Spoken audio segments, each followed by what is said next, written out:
Xin mời quý thính giả nghe câu chuyện Đằng sau cái tát. Chị ngồi tô son trước gương, thi thoảng chị dừng lại nghe ngóng rồi lại thở dài. Tiếng tivi ngoài phòng khách vang lên những tiếng la hét ầm ĩ của một trận bóng đá. Chị đoán là anh lại đang dán mắt vào đó. Nghĩ trong đầu như vậy, chị cười khẩy. Bỗng dưng chị thấy khó chịu với cái sự nhàm chán của chồng. Chị khoác thêm chiếc áo rồi đi ra khỏi nhà. Đi ngang qua phòng ngủ của con, chị dừng lại khi thấy cánh cửa phòng khẽ mở. Chị ngó đầu vào bên trong và nhìn thấy anh. Anh vặn nhỏ chiếc đèn ngủ, kéo chăn đắp ngang người con rồi hôn nhẹ lên trán con bé. Bất giác chị cảm thấy chạnh lòng ganh tị đôi chút. Chị ra ngoài phòng khách và nhận thấy anh đã cho nhỏ tiếng tivi từ bao giờ. Vẫn là trận đấu bóng đá, nhưng anh gần như chỉ xem hình mà không nghe tiếng. Anh không muốn làm con thức giấc. Muộn rồi, em còn đi đâu vậy? Chị đưa tay nhìn đồng hồ rồi thản nhiên. Mới 10 giờ, làm gì mà muộn. Ai như anh lúc nào cũng ru rú ở nhà. Em có biết con bé cần có em không? Mà lúc nào em cũng đi như vậy. Con đang tuổi lớn, con cần có em. Em không thể chôn vùi cuộc sống của mình trong cái nhà này mỗi tối được. Em cũng cần phải có những hoạt động riêng cho mình. Tối nay em đi tiệc và lớp khiêu vũ buổi tối. Em về muộn, anh đừng chờ. Con sốt, anh không muốn em đi. Em ở nhà một hôm thì đã sao? Chị thản nhiên anh, bởi bao lâu nay anh vẫn nói vậy, nhưng rồi lại mặc kệ chị khi nhìn chị bước ra khỏi nhà. Chị lẳng lặng cầm chiếc điện thoại, rồi bấm số, coi như không nghe thấy lời anh vừa nói. Lan à, đến đón mình nhé, mình đợi ở đầu ngõ nha. Chị bước gần về phía cửa, mà không hề nhận ra rằng đôi tay anh đang nắm chặt lại và run lên vì giận dữ. Em đứng lại. Chị vẫn không ngừng bước về phía cửa. Anh nói em đứng lại. Tới lúc này, chị mới ngây người ra khi nghe thấy sự bực tức toát lên từ câu nói và ngữ điệu của anh. Với vẻ mặt đầy khó chịu, chị bỏ chiếc mũ bảo hiểm ra khỏi đầu, từ tốn tháo giày rồi bước vào nhà. Anh không có quyền cấm tôi cũng phải có những tự do cá nhân của riêng mình chứ. Đã bao giờ anh cấm đoán em trong những cuộc vui chơi chưa? Nhưng hôm nay con ốm và anh muốn em ở nhà để làm tròn nghĩa vụ của một người mẹ. Chị nhếch mép cười với thái độ khinh thường chồng ra mặt. Nếu thế anh nên học cách làm tốt trách nhiệm của một người chồng, người cha đi. Anh kiếm ra nhiều tiền, chí ít là bằng tôi. Đã bất tài thì đừng lên mặt. Bốp, anh tát một cái vào má chị. Mắt anh ánh lên sự giận dữ và bất bình, nhưng ngay sau đó nó trùng xuống. Có lẽ anh cảm thấy có lỗi, bởi bao năm qua anh chưa từng một lần to tiếng với vợ, chứ đừng nói là dùng vũ lực. Trong đời anh phải đánh vợ, nghĩa là anh đã bất lực với cuộc sống hôn nhân của mình. Chị đưa tay sờ lên gò má, vừa bị tát một cái bỏng rát, nhưng chị không khóc. Chị nhìn anh đầy thách thức và nói: Anh giỏi lắm, đã bất tài lại còn đánh vợ. Có người đàn ông nào như anh chưa? Chị chạy ra khỏi nhà, chẳng cần mũ bảo hiểm, chị vẫy một chiếc taxi. Ngồi lên xe, chị không biết mình sẽ đi đâu.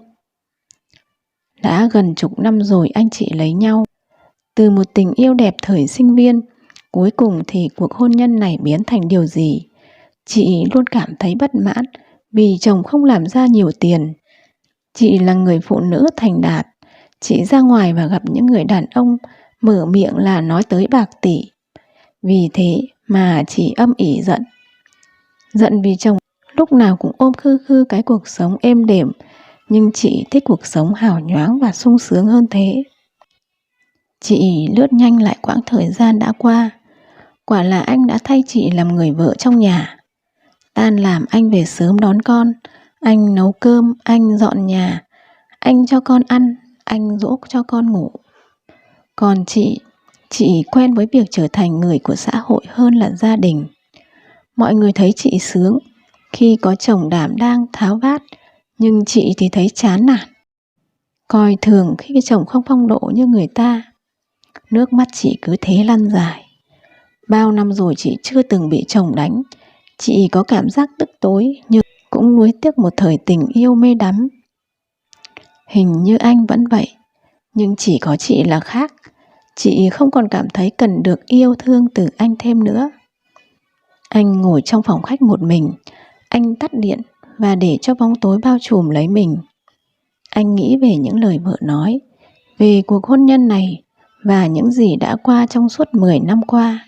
Anh khóc, giọt nước mắt của người đàn ông đã rơi. Chị trở về nhà vào lúc 2 giờ sáng. Thấy chị về nhà, anh lao ra mở cửa. Anh không nói một lời nào, chỉ lặng lặng đóng cánh cổng lại. Chị đoán anh biết lỗi nên mới làm như vậy. Chị vẫn làm như bộ mình không có chuyện gì. Chị đi thẳng vào phòng ngủ, rồi chốt cửa. Chị biết thế nào đêm nay anh cũng chẳng vào phòng.